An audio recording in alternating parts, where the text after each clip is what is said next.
Try as they might, the terrorist dogs couldn't snuff out all of the light in the world last night. And it's this light that leads the way forward. Western society faces a choice of two futures.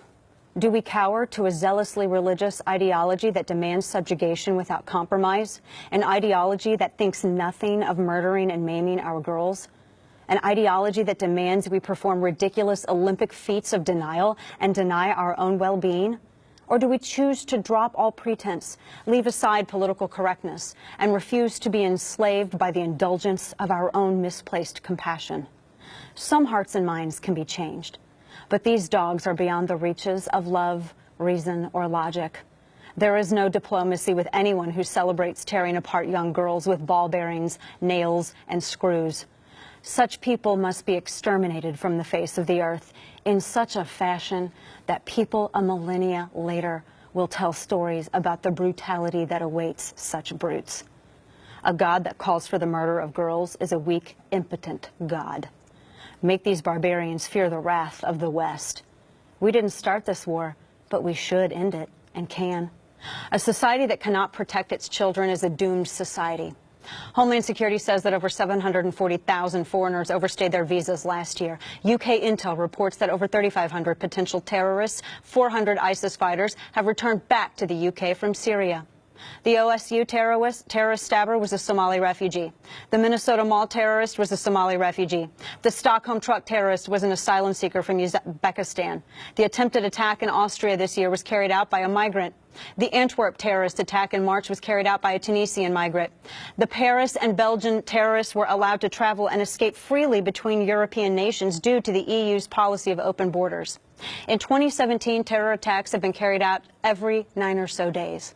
And for the people who believe it's bigoted to discuss border security, who view borders as walls rather than bottlenecks, to slow the flow of entry, to better ascertain who is entering, take your locks off your doors. Take your little alarm signs out of your front yards and the stickers off your windows. Remove the fences around your yards. Remove the locks and alarms from your cars. Don't be hypocritical racist bigots with an obsession on keeping people out. For those who have placed popularity with terror groups ahead of the security of your own citizens, look at the face of 8-year-old Safi Rose Roussos and ask yourself if it was worth it. Little girls are picking teeth and skin out of their hair today. Was it worth it? Women live in fear. Is it worth it? For you feminists who fly into a rage whenever you don't get your abortion on demand or your free birth control pills, who are so quick to show up for cameras in your knitted pink hats with your she persisted slogans, where are you for the Rotherham girls?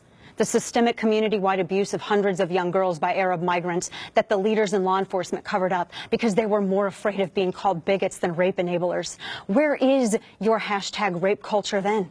Where was it? Where's your pink hat? She persisted girl power for Safi Roussos. Why are you always absent from the real fights and there when it doesn't matter? Where are the moderates of Islam? Why do we hear from so few of them? Why are so many afraid to ask this question?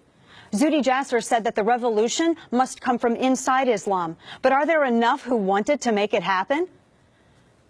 Dalton and Roadhouse said it best. It's time to not be nice. It's time to stop perpetuating terrorism with the indulgence of political correctness. It's time to stop treating a violent, sexist ideology as if it is in any way at all compatible with the modern era. Unless you want your children taking up a fight that you yourself lack the courage to finish, buck up, speak out, and get not nice.